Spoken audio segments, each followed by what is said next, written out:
Hello दोस्तों, स्वागत है आप सभी का हमारे YouTube चैनल लो समझ लो 2.0 में। और मेरा नाम है प्रदीप। दोस्तों, आज की इस वीडियो में एडुटेरिया करंट अफेयर का ये दूसरा सीरीज है। इसके पहले हमने एक वीडियो अपलोड कर दिया है और इस सीरीज में क्या क्या पढ़ना है हमें वो सारी चीज़ें हमने बता दिया था और कुछ महत्वपूर्ण 100 क्वेश्चन भी करवा दिए थे। तो वो वीडियो आप लोग ज़रूर देख लीजिएगा, आपको चैनल के प्ले लिस्ट में मिल जाएगा। तो आज हम लोग दूसरा पार्ट लेकर के आए हैं एडुटेरिया करंट अफेयर का। बहुत ही अच्छी बुक है। अगर आपका कोई रिसेंटली एग्जाम है तो ये बुक को पढ़ करके जरूर जाइएगा। जितने भी करंट अफेयर के क्वेश्चन पूछे जाएंगे इसमें से सभी देखने को आपको मिलेंगे। ओके, चाहे वो बीपीएससी का एग्जाम हो, स्टेट लेवल पीसीएस का हो, बीपीएससी का हो, हाई कोर्ट का हो, एसएससी, बैंकिंग और भी अन्य जितने भी प्रतियोगी परीक्षाएं हैं सभी के लिए ये हेल्पफुल रहेगा। ओके, तो देरी न करते हुए चलिए स्टार्ट करते हैं। जैसा कि हमने पहले ही वीडियो में बताया था कि ये वार्षिकी है, यानी पूरा एक साल का इसमें करंट अफेयर है 1 अप्रैल 2022 से 1 अप्रैल 2023 तक। ओके, और आपके एग्जाम में लगभग एक साल का ही करंट अफेयर आपके एग्जाम में पूछा जाता है। आप कोई भी पेपर देंगे एक साल के ऊपर का करंट अफेयर नहीं पूछा जाएगा। ओके, यहाँ पर मैं एडुटेरिया को धन्यवाद करना चाहूँगा जो इतनी अच्छी बुक इन्होंने प्रोवाइड कराई है बच्चों के लिए और बहुत सारी चीज़ें बच्चों को नॉलेजेबल चीज़ें इसमें रखी हैं। ओके, ये वार्षिकी 2023 का है, इम्पॉर्टेंट है। ये 1 ईयर का है, वार्षिकी 2023 1 अप्रैल 2022 से 1 अप्रैल 2023 तक। तो चलिए आते हैं टॉपिक पर। दोस्तों, आप लोग इस वीडियो को ज़रूर शेयर करें, अपने मित्रों के साथ ज़रूर शेयर किया करें और वीडियो को पूरा देखने के बाद आपको पसंद आए तो वीडियो को लाइक कर दिया करें और चैनल को अभी सब्सक्राइब नहीं किए हैं तो प्लीज़ आप लोग सब्सक्राइब कर लीजिएगा। ओके, आपके सब्सक्राइब करने से मुझे बहुत ही हेल्प मिलती है, तो आप चैनल को ज़रूर सब्सक्राइब कर लीजिएगा और वीडियो को हाँ पूरा देखिएगा। ठीक है, 1 अप्रैल 2022 से 1 अप्रैल 2023 तक कोई भी करंट अफेयर का क्वेश्चन आपके एग्जाम में आएगा, नहीं छूटेगा, मैं ये गारंटी के साथ कहता हूँ। ओके, 100%। टॉपिक है तीसरा, 2022-23 में आयोजित किए गए राष्ट्रीय महोत्सव। हमेशा आपके एग्जाम में एक क्वेश्चन जरूर देखने को मिलेगा राष्ट्रीय महोत्सव से। ओके, तो इसका महीना कब शुरुआत किया गया है और स्थल कहाँ पर शुरुआत हुआ है, वो सारी चीज़ें आपको याद रखना है। तो आइए समझते हैं। जैसे महोत्सव और त्यौहार, इधर महीना, इधर स्थल दिया हुआ है। पहला है काला घोड़ा कला महोत्सव।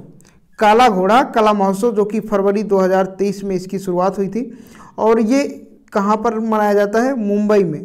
कहाँ पर मनाया जाता है? मुंबई में। अगला है आदि महोत्सव।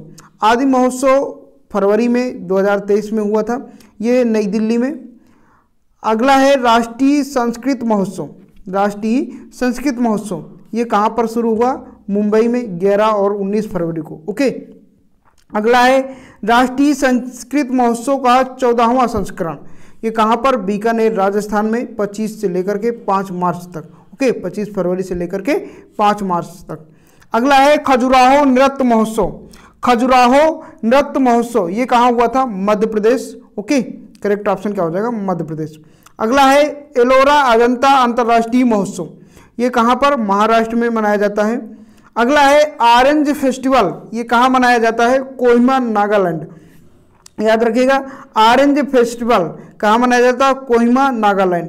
तो ज़्यादातर स्थल पूछा जाता है आपके एग्जाम में। ओके, अगला है तोरज्ञ उत्सव। ये कहाँ है? अरुणाचल प्रदेश। तोरज्ञ उत्सव कहाँ पर है? अरुणाचल प्रदेश। नेक्स्ट है अंतर्राष्ट्रीय पतंग महोत्सव। अंतर्राष्ट्रीय पतंग महोत्सव कहाँ पर मनाया जाता है? अहमदाबाद। कहाँ पर? अहमदाबाद। अगला है गंगा सागर मेला, जनवरी 2023, पश्चिम बंगाल। नेक्स्ट है मेला माघी। मेला माघी कहाँ पर मनाया जाता है भाई साहब? पंजाब में। ओके, याद रखिएगा। अगला है विज्ञान साहित्य महोत्सव। विज्ञान साहित्य महोत्सव कहाँ मनाया जाता है? भोपाल में। विज्ञान साहित्य महोत्सव कहाँ मनाया जाता है? भोपाल में। चलिए आगे देखते हैं। अवतार महोत्सव। अवतार महोत्सव कहाँ मनाया जाता है? राजस्थान में। परशुराम कुंड महोत्सव। परशुराम कुंड महोत्सव अरुणाचल प्रदेश। स्वर धरोहर महोत्सव। स्वर धरोहर महोत्सव कहाँ मनाया जाता है? नई दिल्ली में। ओके, ये सभी इंपॉर्टेंट है। अगला है लोसार, तो ये जरूर इंपॉर्टेंट है। लोसार महोत्सव या उत्सव कहाँ मनाया जाता है? लद्दाख में। लोसार उत्सव कहाँ मनाया जाता है? लद्दाख। Okay, Hornbill. हार्नबिल आपके एग्जाम में बहुत पूछा जाता है, ये नागालैंड में मनाया जाता है। राष्ट्रीय जनजाति नृत्य महोत्सव ये नवंबर 2022 में मनाया गया था, रायपुर, छत्तीसगढ़ में। ओके, अंतर्राष्ट्रीय गीता महोत्सव ये नवंबर 2022 में मनाया जाता है, कुरुक्षेत्र, हरियाणा में। वांगला महोत्सव बांग्ला महोत्सव मेघालय में मनाया गया। अमूर कालफन फेस्टिवल ये कहाँ मनाया गया था? मणिपुर, नवंबर 2022 में। संगाई महोत्सव कहाँ मनाया गया था? मणिपुर में। संगाई महोत्सव कहाँ मनाया गया था? मणिपुर में। तो याद कैसे रखेंगे? जब संगाई होती है तो क्या देते हैं? सोने की मणि की अंगूठी, है ना, मणि की अंगूठी, ये आप समझ लीजिए। अगला है सरस फूड फेस्टिवल, ये कहाँ मनाया गया था? अक्टूबर 2022 में नई दिल्ली में। अगला है पहलगाम पक्षी महोत्सव, ये जम्मू कश्मीर में मनाया गया। नुआखाई महोत्सव कहाँ मनाया गया? उड़ीसा में। नुआखाई महोत्सव कहाँ मनाया गया? उड़ीसा में। अगला है सुमंग लीला महोत्सव। सुमंग लीला महोत्सव सितंबर 2022 में कहाँ मनाया गया? मणिपुर में। ओके। बथुकंपा फूल महोत्सव ये कहाँ मनाया गया था? तेलंगाना में। ओके, कहाँ मनाया गया था? तेलंगाना में। अगला है भारत रंग महोत्सव। भारत रंग महोत्सव कहाँ मनाया गया था? महाराष्ट्र में, अगस्त 2022 में। आदिपुरम महोत्सव, आदिपुरम महोत्सव तमिलनाडु। ओणम महोत्सव केरल। ओके। खारची उत्सव, खारची उत्सव कहाँ मनाया गया था? त्रिपुरा। ओके। आम इंपॉर्टेंट है, याद रखिएगा। आम महोत्सव कब मनाया गया था? लखनऊ में। कहाँ मनाया गया था? जुलाई 2022 में लखनऊ में मनाया गया था। ओके। अम्बुबाची मेला ये कहाँ मनाया गया था? अम्बुबाची मेला असम में। बाखो त्यौहार ये असम में, बाखो त्यौहार असम में। ओके। लेवेंडर फेस्टिवल कहाँ मनाया गया था? Jammu Kashmir. Okay, lavender festival Jammu Kashmir. Thrissur Pooram उत्सव कहाँ? केरल में, मई 2022 में। सिरुई लिली महोत्सव, सिरुई लिली महोत्सव कहाँ मनाया गया था? मणिपुर में। ओके, याद रखेंगे। रोंगाली बोहाग बिहू उत्सव, रोंगाली बोहाग बिहू महोत्सव कहाँ मनाया गया था? असम में। अगला है माधवपुर मेला, माधवपुर मेला कहाँ मनाया गया था? गुजरात में। ओके। नेक्स्ट है सरहुल महोत्सव, लास्ट है सरहुल महोत्सव कहाँ मनाया गया था? झारखंड। ओके, तो ये जितने भी महोत्सव हैं इनको आप याद करके रखिएगा। इनमें से एक या दो क्वेश्चन आपके एग्जाम में जरूर देखने को मिलेंगे। चलिए नेक्स्ट देखते हैं। अगला टॉपिक है दूसरा, केंद्रीय बजट 2023 और 24 के कुछ महत्वपूर्ण शब्दों का पूर्ण रूप, यानी फुल फॉर्म इसमें दिया हुआ है। केंद्रीय बजट 2023 और 24 के कुछ महत्वपूर्ण शब्दों का पूर्ण रूप, इनमें से आपके एग्जाम में क्वेश्चन बनने की संभावना है। तो चलिए देख लेते हैं। जैसे कि लाइफ, लाइफ का फुल फॉर्म है life style for environmental. Okay. UIDF का फुल फॉर्म है urban infrastructure development fund. Okay, तो यहाँ पर ध्यान दीजिएगा। नेक्स्ट है PM विकास, तो PACS भारत श्री LGD का याद रखिएगा lab ground diamonds. Okay. Jam का है जन धन आधार मोबाइल, जन धन आधार मोबाइल। तो ये हैं कुछ लगभग 5-6 को हैं, इनको आपको याद रखना है, इम्पॉर्टेंट है। ओके, तो चलिए आगे देखते हैं। अब हम लोग पढ़ेंगे केंद्रीय बजट 2023 और 24। तो केंद्रीय बजट से आपको पता ही है कि जितने भी एग्ज़ाम होते हैं बजट से एक क्वेश्चन आपको एग्जाम में ज़रूर देखने को मिलता होगा। अगर आपने दिया होगा कोई भी कंपटीशन लेवल का एग्ज़ाम तो आपको पता होगा कि बजट बहुत ही इंपॉर्टेंट है करंट अफेयर में। ओके, तो बजट के जितने भी क्वेश्चन हैं उनको पढ़ना बहुत ही ज़रूरी है, क्योंकि बजट से कहीं से भी आपके एग्ज़ाम में क्वेश्चन बन सकता है। तो चलिए जितने भी क्वेश्चन आपके एग्ज़ाम में बन सकते हैं उन सभी क्वेश्चनों को इस वीडियो में हम लोग करने वाले हैं। तो पहला है कि केंद्रीय बजट 2023 और 24 को वित्त मंत्री निर्मला सीतारमण ने 1 फरवरी 2023 को संसद में पेश किया।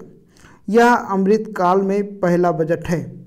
ध्यान दीजिएगा, केंद्रीय बजट 2023-24 को वित्त मंत्री निर्मला सीतारमण, वित्त मंत्री कौन है? निर्मला सीतारमण। और बजट कब पेश हुआ था? 1 फरवरी 2023 को हुआ था संसद में, और यह अमृतकाल महोत्सव में ये पहला बजट है। ओके, अगला देखेंगे। अमृतकाल के विजन सशक्त एवं समावेशी अर्थव्यवस्था को हासिल करने के लिए आर्थिक एजेंडों में 3 चीज़ों पर ध्यान केंद्रित किया गया। ओके, अमृतकाल के विजन सशक्त एवं समावेशी अर्थव्यवस्था को हासिल करने के लिए आर्थिक एजेंडों में 3 चीज़ों पर ध्यान केंद्रित किया गया। वो 3 चीज़ें कौन कौन से हैं?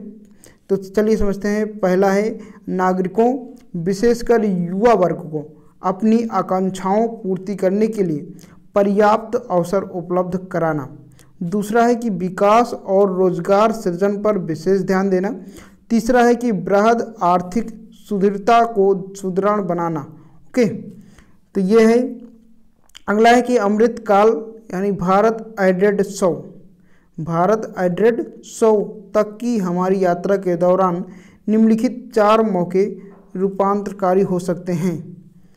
पहला है महिलाओं का आर्थिक सशक्तिकरण। ध्यान दीजिएगा, दीनदयाल अंत्योदय योजना राष्ट्रीय ग्रामीण आजीविका मिशन के तहत 81 लाख स्वयं सहायता समूहों को बड़े उत्पादन उद्यमों में परिवर्तित करना। अगला है पीएम विश्वकर्मा कौशल सम्मान। पीएम विश्वकर्मा कौशल सम्मान, देखिए पीएम विकास पारंपरिक कारीगरों और शिल्पकारों को वित्तीय सहायता, कौशल प्रशिक्षण और जानकारी देना। ओके, अगला है पर्यटन में अपार संभावनाओं का उपयोग करना। चौथा है कि हरित विकास को जो कि विविध क्षेत्रों में ऊर्जा के कुशल उपयोग और हरित रोजगार सुनिश्चित करेगा। और अगला है कि केंद्रीय बजट 2023 और 24 के अनुसार चालू वित्त वर्ष में भारत की आर्थिक विकास दर 7% रहने का अनुमान लगाया गया है। तो यहाँ पर इसको आपको ध्यान देना है कि केंद्रीय बजट 2023 और 24 के अनुसार चालू वित्त वर्ष में भारत की आर्थिक विकास दर 7% रहने का अनुमान लगाया गया है। ओके, अगला है कुल 45.03 लाख करोड़ यानी 45,03,097 करोड़ का बजट। तो आइए देखते हैं ये इतना भारी बजट कैसे कहाँ पर लगेगा। ठीक है, तो कुल प्राप्तियाँ होने का अनुमान है 45,03,097 करोड़, जिसमें राजस्व प्राप्तियाँ हैं 26,32,281 करोड़ और पूंजीगत प्राप्तियाँ हैं 18,70,816 करोड़। ओके, कुल खर्च होने का अनुमान है 45,03,097 करोड़, जिसमें राजस्व खर्चा बताया जाता है 35,02,136 करोड़ और पूंजीगत खर्च है 10,09,61 करोड़। ओके, विभिन्न घाटा यहाँ पर दिया हुआ है और 2023 और 24 का बजट का अनुमान इधर दिया हुआ है। राजकोषीय की घाटा जीडीपी का 5.9% यानी कुल 17,86,816 करोड़। राजस्व घाटा जो जीडीपी का 2.9% है वो कुल है 8,69,855 करोड़। प्रभावी राजस्व घाटा जो जीडीपी का 1.7% है कुल 4,99,867 करोड़ है। और प्राथमिक घाटा जीडीपी का 2.3% है जो कुल 7,06,845 करोड़ है। ओके, कुछ चीज़ें हम लोगों को ध्यान में रखना है, यहाँ पर नोट दिया हुआ है। जैसे कि सरकार ने वर्ष 2025 और 26 तक राजकोषीय घाटा को जीडीपी का 4.5 तक लाने का लक्ष्य रखा है। ओके, कितना लक्ष्य रखा है?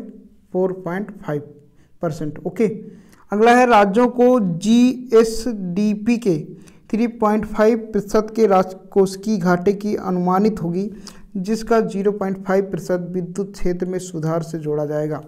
अगला है वित्तीय वर्ष 2023 और 24 में राजकोषीय घाटा का अनुमान 17.87 लाख करोड़ लगाया गया है, अर्थात इस बार सरकार को 17.87 लाख करोड़ रुपए उधार या कर्ज लेना पड़ेगा। ओके, अगला है रुपया कहाँ से आता है? रुपया कहाँ से आता है? बजट 2023 और 24 के शीर्ष 6 मद उधार और अन्य देयताएँ 34% है, माल और सेवा कर यानी जीएसटी 17% है, निगम कर कारपोरेशन टैक्स जिसे बोला जाता है वो 15% है, आयकर जिसे इनकम टैक्स बोला जाता है वो 15% है, केंद्रीय उत्पाद शुल्क यूनियन एक्साइज ड्यूटीज जिसे बोला जाता है वो 7% है और सीमा शुल्क इसे 4%। ओके, अब देखेंगे रुपया कहाँ जाता है। अब रुपया कहाँ से आता है? आपने देखा कि इतने परसेंट इधर से आ रहा है। अब जाता कहाँ है? जैसे ब्याज अदायगी। ओके, ब्याज अदायगी मतलब जो ब्याज दिया जाता है वो 20% जाता है। कर और शुल्कों में राज्य का हिस्सा 18%, केंद्रीय क्षेत्र की योजनाएं 17%, वित्त आयोग और अन्य अंतराल 9%, केंद्रीय प्रायोजित योजनाएं 9%, रक्षा में 8% जाता है। ओके, जैसे बजट 2023 और 24 में 7 प्राथमिकताएं विकास के लिए निर्धारित की गई हैं, जो अमृतकाल के दौरान हमारा मार्गदर्शन करते हुए सप्तार्थ की भांति कार्य करती हैं। तो 7 प्राथमिकताएं आपको याद रखना है। पहला है समावेशी विकास, दूसरा अंतिम व्यक्ति तक पहुंच, तीसरा है अवसंरचना एवं निवेश, चौथा है क्षमता को सामने लाना, पांचवा है हरित विकास, छठवां है युवा शक्ति और सातवां है वित्तीय क्षेत्र। ओके, तो बजट 2023 और 24 में 7 प्राथमिकताएं विकास के लिए निर्धारित की गई हैं, जो अमृतकाल के दौरान हमारा मार्गदर्शन करते हुए सप्तार्थ की भांति कार्य करती हैं। ओके दोस्तों, आइए समझते हैं जो 7 प्राथमिकताएं हमारे विकास के लिए निर्धारित की गई हैं, उनको डिटेल में समझते हैं। ओके, तो पहली प्राथमिकता है समावेशी विकास। समावेशी विकास इसको समझेंगे जैसे कृषि एवं सहकारिता। कृषि के लिए डिजिटल पब्लिक इंफ्रास्ट्रक्चर का निर्माण किया जाएगा। ओके, अगला है ग्रामीण क्षेत्रों में युवा उद्यमी को एग्री स्टार्टअप खोलने में प्रोत्साहित करने के लिए एग्रीकल्चर एक्सीलरेटर फंड, कृषि वर्धक निधि जिसे बोला जाता है, स्थापित की जाएगी। अगला है 2200 करोड़ रुपए की लागत से आत्मनिर्भर बागवानी स्वच्छ पौधे कार्यक्रम का शुभारंभ करने की घोषणा की गई। ओके, उद्देश्य है कि उच्च गुणवत्ता वाली बागवानी फसल के लिए रोग मुक्त और गुणवत्तापूर्ण पौधे सामग्री की उपलब्धता को बढ़ाना। नेक्स्ट है केंद्रीय वित्त मंत्री निर्मला सीतारमण ने मोटे अनाज को लोकप्रिय बनाने के लिए श्री अन्न नाम का बजट भाषण में लिया। ओके, श्री अन्न नाम का बजट भाषण में लिया।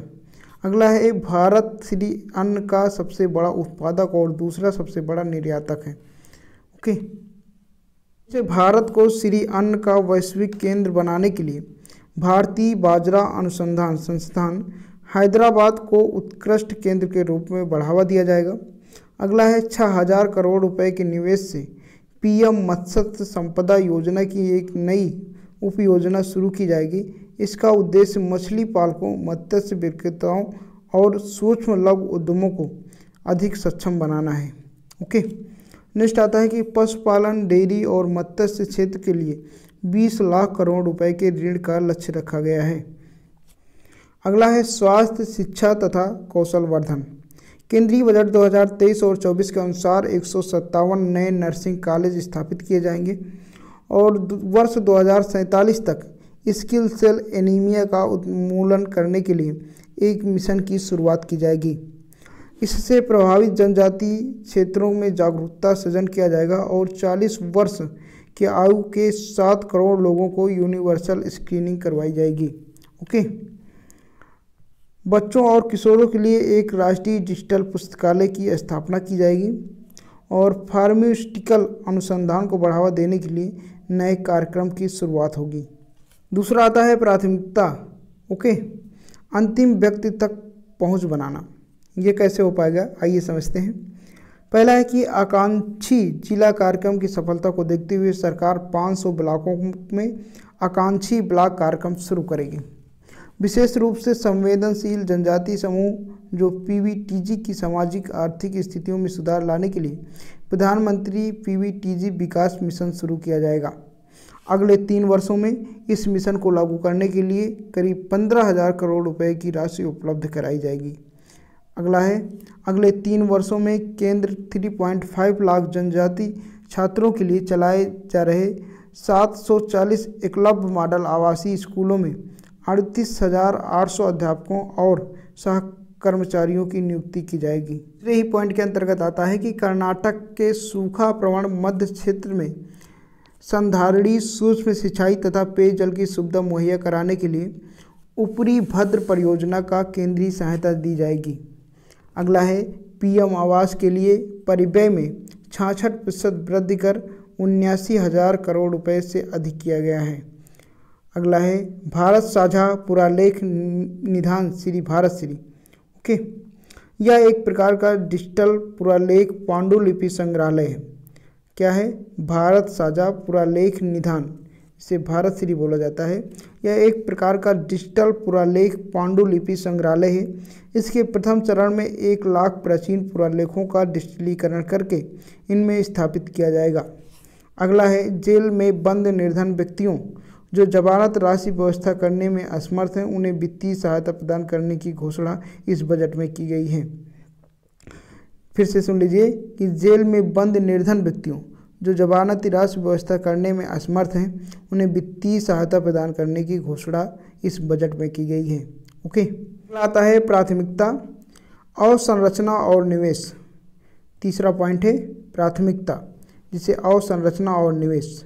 पहला पॉइंट इसके अंतर्गत आता है कि अवसंरचना निवेश में तेजी लाने के लिए 1.3 लाख करोड़ रुपए बढ़े परिव्यय के साथ राज्यों के लिए 50 वर्षीय ब्याज मुक्त ऋण को और 1 वर्ष जारी रखने का निर्णय लिया गया। अगला पॉइंट है रेलवे के लिए 2.40 लाख करोड़ रुपए की पूंजीगत निधि का प्रावधान किया गया है, जो अब तक रेलवे के इतिहास में सर्वाधिक राशि का आवंटन है। नेक्स्ट आता है कि क्षेत्रीय हवाई कनेक्टिविटी में सुधार लाने के लिए 50 अतिरिक्त हवाई जहाज हवाई अड्डों का पुनरुद्धार किया जाएगा। क्षेत्रीय हवाई कनेक्टिविटी में सुधार लाने के लिए 50 अतिरिक्त हवाई अड्डों का पुनरुद्धार किया जाएगा।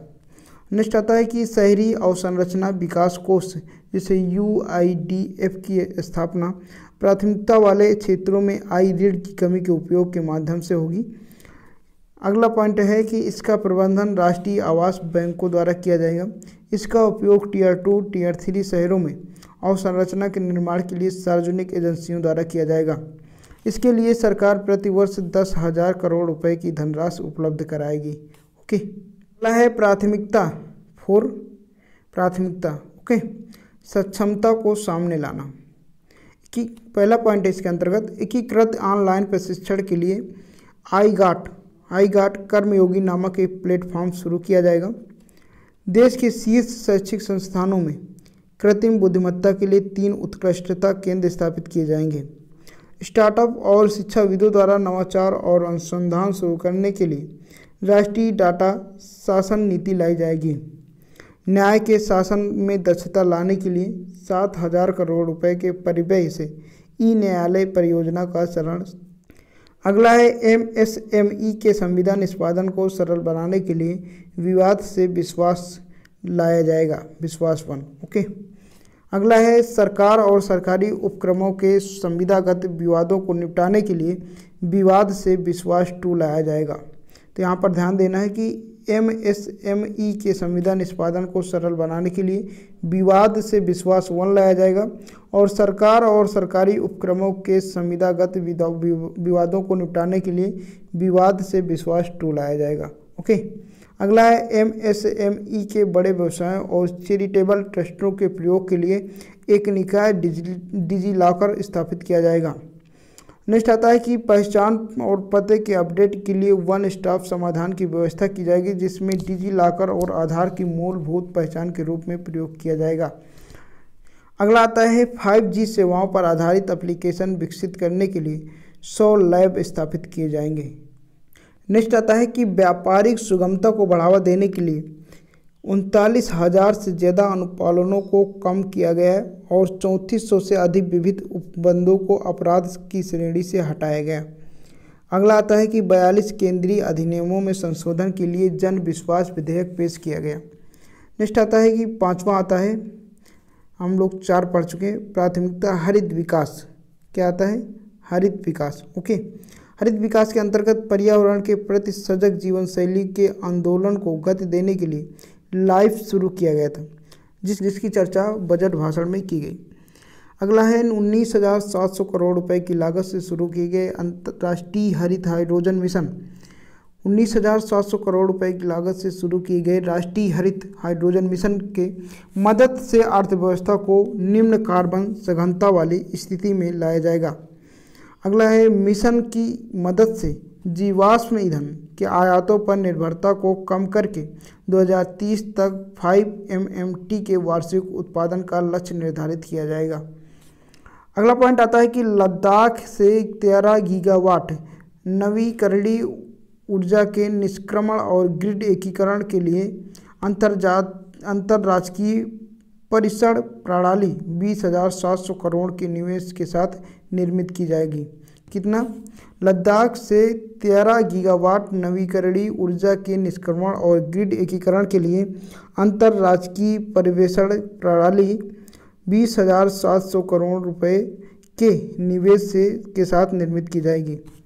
नेक्स्ट पॉइंट आता है कि पर्यावरण संरक्षण अधिनियम के तहत हरित ऋण क्रेडिट कार्यक्रम को अधिसूचित किया जाएगा। अगला पॉइंट है पीएम प्रणाम। ओके, ये क्या है? पीएम प्रणाम। आइए समझते हैं। जैसे कि पीएम प्रणाम रासायनिक उर्वरकों के संतुलित प्रयोग तथा इनके स्थान पर वैकल्पिक उर्वरकों के प्रयोग को बढ़ावा देने के लिए इस कार्यक्रम को शुरू किया जाएगा।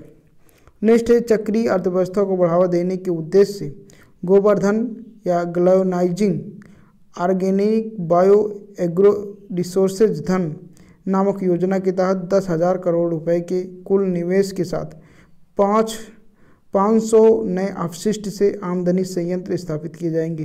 ओके, अगले 3 वर्षों में सरकार 1 करोड़ किसानों को प्राकृतिक खेती अपनाने के लिए सहायता देगी। अगले 3 वर्षों में 1 करोड़ किसानों को प्राकृतिक खेती अपनाने के लिए सहायता देगी। नेक्स्ट है मैंग्रोव पौधे रोपण के लिए तटीय पर्यावास और ठोस आमदनी के लिए मैंग्रोव पहल जिसे मिस्टी की शुरुआत की जाएगी। अगला है कि अगले 3 वर्षों में सरकार अमृत धरोहर योजना के माध्यम से आर्द्र भूमि तथा जैव विविधता को बढ़ावा देगी। अगला पॉइंट है प्राथमिकता 6। ओके, तो बजट के अंतर्गत प्राथमिकता 6 के अंतर्गत युवा शक्ति को रखा गया है। तो आइए समझते हैं कि युवाओं के लिए इस बजट में क्या रूल्स बनाए गए हैं। देखिए, यहाँ पर बनाया गया है कि पहला पॉइंट है कि अगले 3 वर्षों में लाखों युवाओं को कौशल प्रदान करने के लिए प्रधानमंत्री कौशल विकास योजना 4.0 शुरू की जाएगी। अगला है इस योजना में इंडस्ट्री के 4 पॉइंट जैसे coding, AI, robotics, 3D printing इत्यादि जैसे नए युग के पाठ्यक्रमों को भी शामिल किया जाएगा। अगला है युवाओं को अंतर्राष्ट्रीय अवसरों के लिए कौशल प्रदान करने हेतु अलग अलग राज्यों में 30 स्किल इंडिया इंटरनेशनल सेंटर स्थापित किए जाएंगे। नेक्स्ट है स्किल इंडिया डिजिटल प्लेटफॉर्म की शुरुआत कर कौशलवर्धन हेतु डिजिटल तंत्र को विस्तार प्रदान किया जाएगा, जिसके निम्नलिखित साक्ष्य हैं। पहला, मांग आधारित औपचारिक कौशलवर्धन सक्षम करना। दूसरा, MSME सहित नियोक्ता के साथ जोड़ना। उद्यमिता योजना की सुलभता सुगम करना। अगला है अखिल भारतीय राष्ट्रीय प्रशिक्षुता प्रोत्साहन योजना के अंतर्गत 3 वर्षों में 47 लाख युवाओं को वित्तीय सहायता प्रदान करने के लिए डायरेक्ट बेनिफिट ट्रांसफर शुरू किया जाएगा। अगला है पर्यटन। चुनौती मोड़ के माध्यम से चुने जाने वाले कम से कम 50 पर्यटन गंतव्यों को घरेलू और विदेशी पर्यटकों के लिए एक संपूर्ण पैकेज के रूप में विकसित किया जाएगा। देखो अपना देश पहल का उद्देश्य हासिल करने के लिए क्षेत्र विशिष्ट कौशलवर्धन और उद्यमिता विकास में समन्वय स्थापित किया जाएगा। थीम आधारित पर्यटन सर्किट के एकीकृत विकास के लिए स्वदेश दर्शन योजना की चर्चा बजट भाषण में की गई और वाइब्रेंट विलेज प्रोग्राम के अंतर्गत सीमावर्ती गांव में पर्यटन के बुनियादी ढांचों का विकास किया जाएगा और पर्यटन सुविधाएं प्रदान की जाएगी।